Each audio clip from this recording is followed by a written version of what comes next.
이른이 되었다. 숫자는 오래전에 노인이 되었지만 마음은 아직 거기까지 가지 못했다. 아내가 떠난 지 20해. 처음 몇 년은 아이들 때문에 버텼다. 민호와 수진이 번갈아 집에 들렀고 명절이면 집이 시끌벅적했다. 하지만 시간이 흐르자 아이들 방문은 줄어들었다.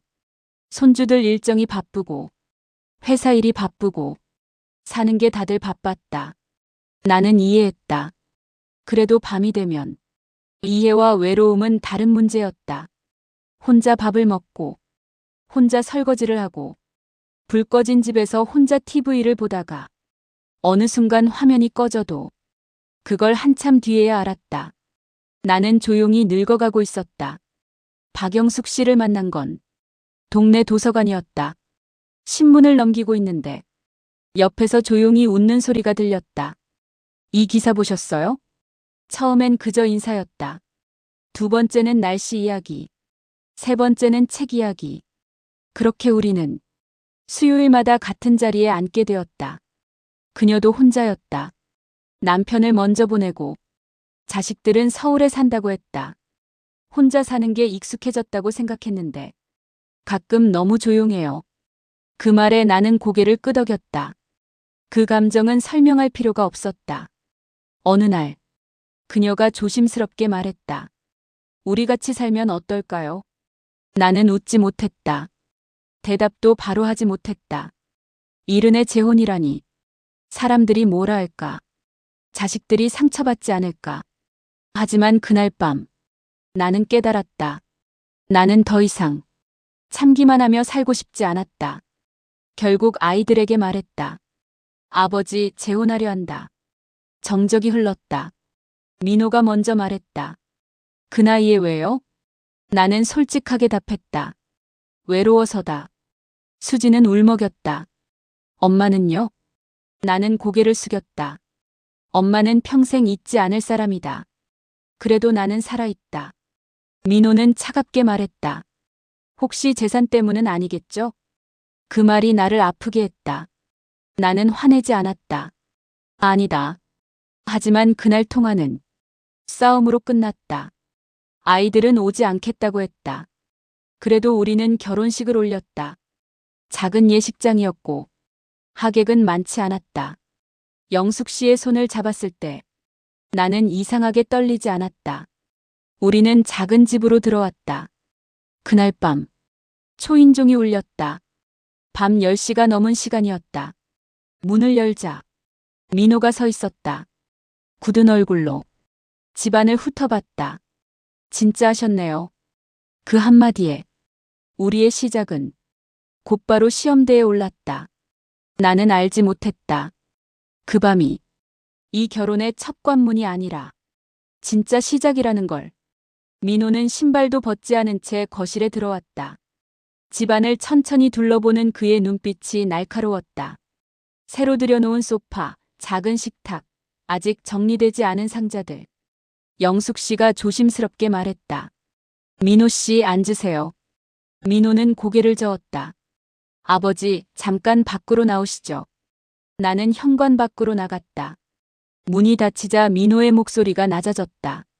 아버지, 왜 하필 지금입니까? 지금이 아니면 언제냐? 그 나이에 결혼이라니 사람들이 뭐라 하겠습니까? 나는 씁쓸하게 웃었다. 사람들이 내 인생 대신 살아주냐? 민호는 한숨을 쉬었다. 아버지, 저희 생각은 안 하세요? 그래서 미리 말했다. 그는 말을 멈췄다가 결국 꺼냈다.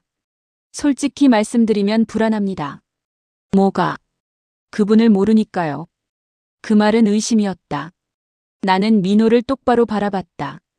너 어릴 때 기억하냐? 민호가 멈칫했다. 중학교 때 큰 사고 쳤을 때 내가 뭐라고 했는지.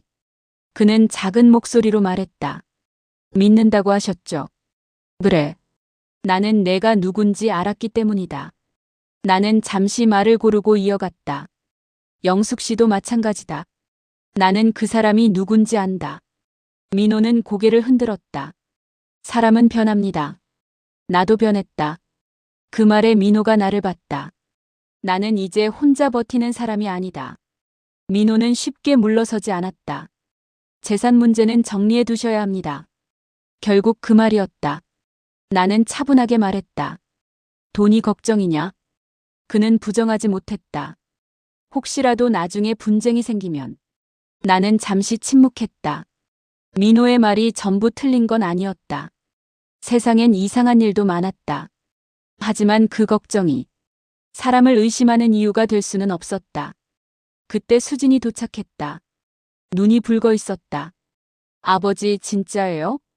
나는 고개를 끄덕였다. 수진은 영숙 씨를 보며 말했다. 죄송하지만 저희가 잘 모르니까요. 영숙 씨는 조용히 고개를 숙였다.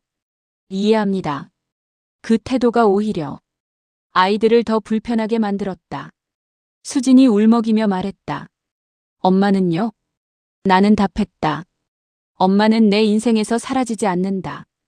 그런데 다른 사람이 들어오면 기억은 자리가 아니라 마음에 있다. 잠시 침묵. 공기가 무거워졌다. 민호가 낮게 말했다. 아버지, 저희는 동의 못합니다. 나는 단호하게 말했다. 동의받으려고 한 결혼 아니다. 그 말이 아이들의 표정을 굳게 만들었다. 영숙 씨가 조용히 말했다. 제가 나갈까요? 나는 고개를 저었다. 아니요. 아이들이 돌아간 뒤 집안은 깊은 정적에 잠겼다. 영숙 씨가 말했다. 제가 상처를 만든 걸까요? 나는 천천히 고개를 저었다. 상처는 이미 있었다. 지금 드러난 것뿐이다. 그날 밤 나는 거의 잠들지 못했다. 그리고 새벽 초인종이 다시 울렸다. 문을 열었을 때 나는 숨이 멎는 줄 알았다. 문 앞에 서 있는 사람은 내 아내의 여동생 정미선이었다. 그녀의 눈은 붉어 있었고 손에는 오래된 봉투 하나가 들려 있었다. 오빠 늦었죠. 나는 그 봉투를 보는 순간 심장이 내려앉았다. 그 안에 무엇이 들어있는지 어렴풋이 알 것 같았다. 그리고 나는 깨달았다. 이 결혼은 아이들 반대로 끝날 문제가 아니라 정면으로 마주서는 일이 되었다는 걸. 정미선은 집 안으로 들어오자마자 신발도 벗지 못한 채 서 있었다. 오랜만에 보는 얼굴이었다. 아내가 떠난 뒤 몇 번 마주쳤지만 이렇게 갑작스럽게 찾아온 적은 없었다. 이 시간에 무슨 일이냐? 내가 묻자. 미선은 한동안 말을 잇지 못했다. 그녀의 손에는 낡은 봉투 하나가 들려 있었다. 모서리가 닳고 색이 바랜 오래된 봉투. 언니가 남긴 거예요. 그 한마디에 심장이 내려앉았다. 영숙 씨가 조심스럽게 물러섰다. 공기가 갑자기 달라졌다. 무슨 말이냐? 미선은 봉투를 내게 건넸다. 언니가 떠나기 전날 저한테 맡겼어요. 나는 손이 떨려 바로 열지 못했다. 왜 지금이냐? 오빠가 다시 사람답게 살려고 할 때 주라고 했어요. 그 말이 가슴을 세게 쳤다. 나는 봉투를 열었다. 안에는 편지 한 장과 작은 통장이 들어 있었다. 통장 표지에 내 이름이 적혀 있었다. 아내의 글씨였다. 나는 편지를 펼쳤다. 정호 씨, 내가 먼저 가서 미안해요. 당신이 얼마나 참는 사람인지 알아요. 자식들 위해 당신 인생을 미룰 사람이라는 것도 알아요. 그래도 부탁해요. 나 없는 세상에서 혼자 살지 말아요. 눈이 흐려졌다. 글씨가 떨렸지만 끝까지 또렷했다. 당신이 웃는 게 내가 바라는 전부예요. 편지를 내려놓는 순간 영숙 씨가 숨을 삼켰다. 미선이 낮게 말했다. 저도 처음엔 반대했어요. 나는 고개를 들었다. 뭐를? 재혼이요. 그녀는 솔직했다. 언니 생각하면 솔직히 기분이 복잡했어요. 근데 오빠가 혼자 앉아있는 모습이 너무 오래됐더라고요. 그 말이 나를 무너뜨렸다. 영숙 씨가 조심스럽게 말했다. 저는 혹시 제가 불편하시면. 미선이 고개를 저었다. 아니에요. 그리고 그녀는 뜻밖의 말을 꺼냈다. 사실 저 당신 본 적 있어요. 영숙 씨의 얼굴이 굳었다. 네. 병원에서. 나는 놀라서 미선을 봤다. 무슨 말이야? 언니 입원했을 때 복도에서 울고 있던 여자 기억나요? 영숙 씨의 눈이 커졌다. 그게 저였어요. 집안이 조용해졌다. 영숙 씨가 떨리는 목소리로 말했다. 그때 병원 봉사하던 날이었어요. 환자 보호자분이 너무 힘들어 보여서 말을 걸었는데 나는 숨이 막혔다. 그 사람이 내 아내였구나. 미선이 고개를 끄덕였다. 언니가 그러더라고요. 저 여자 눈엔 아직 사람이 남아있다고. 영숙 씨는 눈물을 흘렸다. 저는 몰랐어요. 나는 이상하게 마음이 가라앉았다. 이 인연은 우연이 아니었다는 생각이 들었다. 그때 내 휴대전화가 울렸다. 민호였다. 아버지, 이모 왔다고 들었습니다. 그래. 그의 목소리는 단단했다. 내일 아침에 가겠습니다. 왜? 정리해야죠. 뭘? 민호의 목소리가 낮아졌다.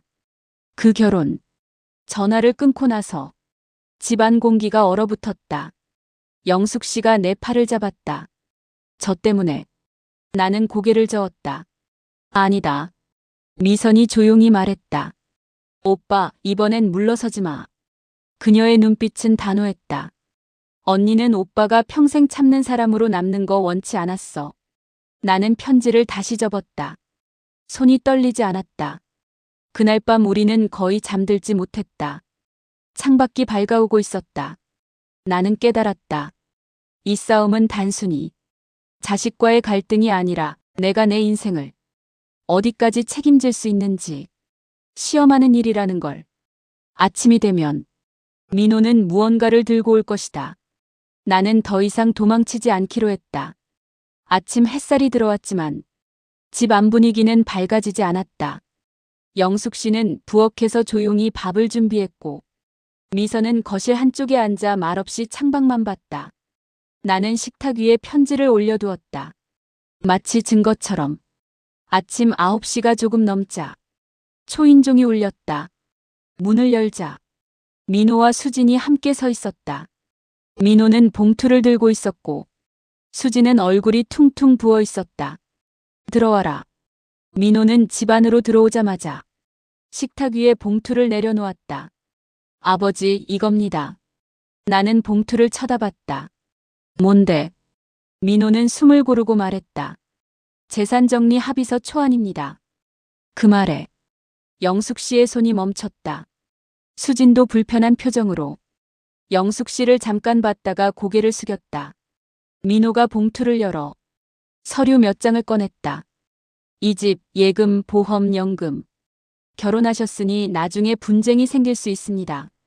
미리 정리해두는 게 모두에게 좋습니다. 나는 조용히 물었다. 모두에게? 민호는 대답 대신 시선을 피하지 않았다.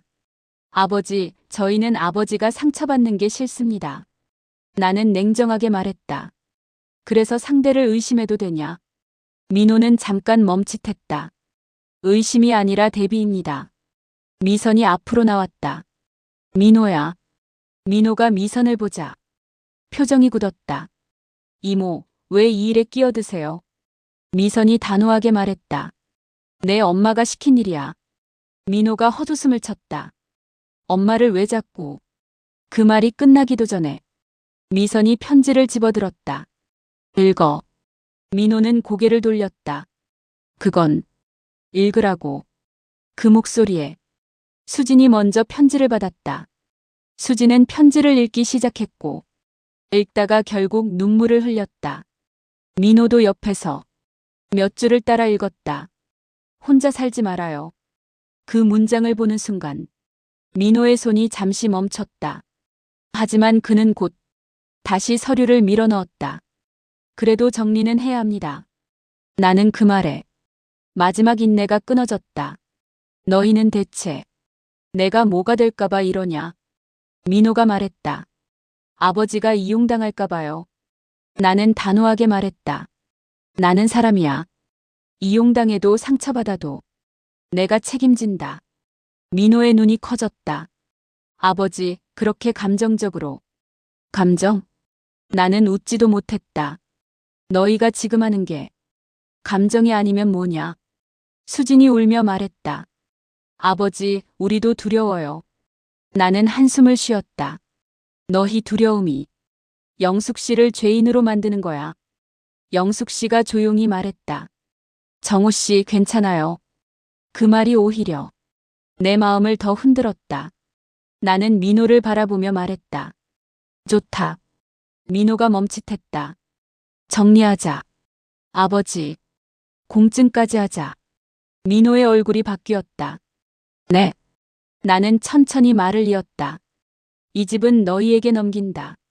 예금도 정리해준다. 수진이 놀라서 말했다. 아버지 그건. 대신 나는 목소리를 낮췄다. 내 인생은 내가 정한다. 거실이 조용해졌다. 민호의 눈이 흔들렸다. 아버지, 저희가 돈 때문에 이러는 게 아닙니다. 나는 고개를 저었다. 처음엔 아니었지.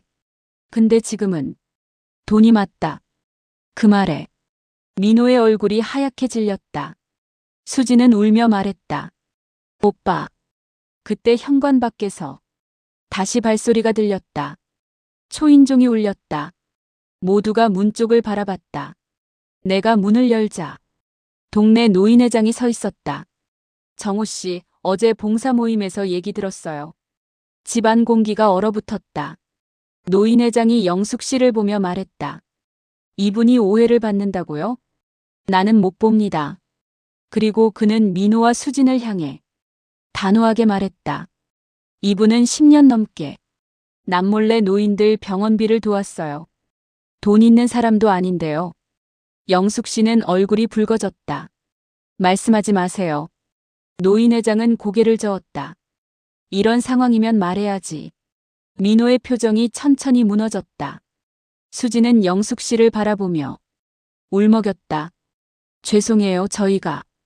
영숙 씨는 조용히 말했다. 괜찮아요. 하지만 나는 알았다. 민호는 아직 완전히 무너진 게 아니었다. 그는 지금 자신이 틀렸다는 걸 인정해야 했다. 그게 사람에게 가장 어려운 일이다. 민호가 고개를 들었다. 아버지. 그의 목소리가 떨렸다. 그럼에도 저는 아버지를 잃고 싶지 않습니다. 그 말은 반대가 아니라 두려움이었다. 나는 그 순간 처음으로 이해했다.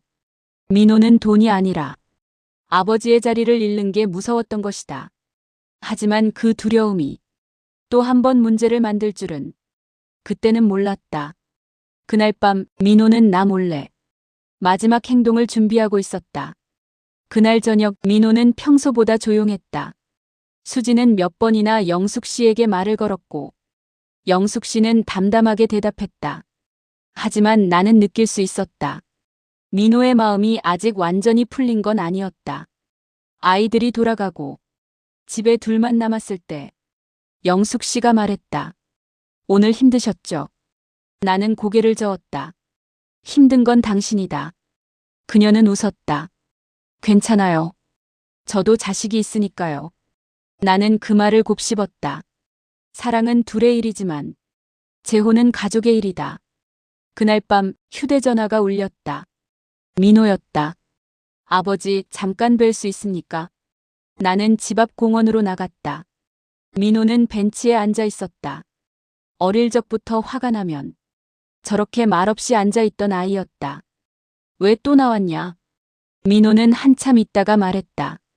아버지, 저 사실 하나 더 했습니다. 나는 조용히 바라봤다. 뭐냐? 그는 고개를 숙였다. 그분 주변 사람들한테 더 알아봤습니다. 나는 숨을 내쉬었다. 그래서 다들 좋은 사람이라고 하더군요. 그의 목소리가 흔들렸다. 그래도 저는 계속 불안했습니다. 나는 잠시 침묵했다. 민호가 이어 말했다. 아버지가 우리 엄마를 잊는 것 같아서. 그 말이 가슴을 쳤다. 나는 천천히 말했다. 나는 엄마를 잊지 않는다. 그런데 다른 사람 손을 잡으셨잖아요. 나는 고개를 저었다. 잊어서가 아니라 기억을 지키기 위해서다. 민호가 나를 봤다. 무슨 말입니까? 내 엄마가 나를 사랑했다면 내가 평생 혼자 울길 바라겠냐. 민호는 말을 잇지 못했다. 나는 덧붙였다. 사랑은 자리를 차지하는 게 아니다. 이어지는 거다. 공원이 조용했다. 민호가 낮게 말했다. 저 무서웠습니다. 뭐가? 아버지가 우리보다 그분을 더 사랑할까봐. 나는 웃었다. 사랑은 경쟁이 아니다. 민호의 눈에 눈물이 맺혔다. 저희가 어릴 때 아버지는 늘 같은 자리에 계셨습니다. 그래서 그 자리가 영원할 줄 알았습니다. 나는 그의 어깨를 잡았다. 그 자리는 사라지지 않는다. 민호는 고개를 떨궜다. 죄송합니다. 나는 잠시 생각하다가 말했다. 내가 틀렸다고 생각 안 한다. 민호가 놀란 얼굴로 나를 봤다. 왜냐면 나도 내 나이 때 할머니 재혼을 반대했었다. 그는 처음 듣는 이야기라는 듯 눈을 크게 떴다. 그때는 이해 못했다. 지금은 이해한다. 민호는 한숨을 내쉬었다. 아버지, 저 이제 반대 안 하겠습니다.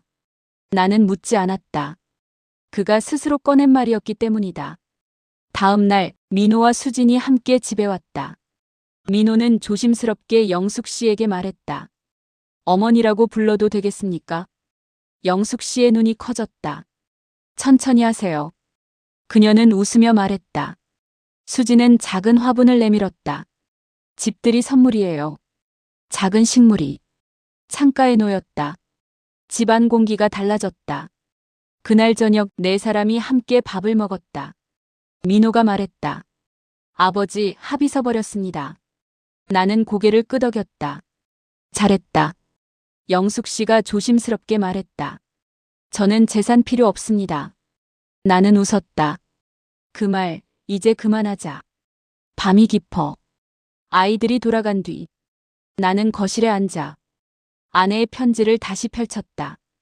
당신이 웃는 게 내가 바라는 전부예요. 나는 창문을 열었다. 바람이 들어왔다. 영숙 씨가 옆에 앉았다. 무슨 생각하세요? 나는 조용히 말했다. 나는 그동안 의리라는 이름으로 혼자를 고집했다. 그녀가 나를 바라봤다. 지금은요? 지금은 의리가 아니라 용기를 선택했다. 영숙 씨가 손을 잡았다. 따뜻했다. 이른의 재혼은 젊은 사랑처럼 설레지 않는다. 대신 서로의 상처를 알고 조심스럽게 손을 잡는다. 그날 밤 상상도 못한 사람이 왔다. 처음엔 아들이었고, 그 다음은 과거였고, 마지막엔 진실이었다.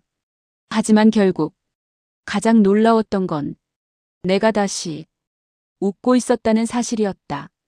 나는 속으로 말했다. 여보, 나 잘 살겠다. 그리고 그 순간 나는 알았다. 황혼의 사랑은 늦은 게 아니라 늦게 깨달은 축복이라는 걸.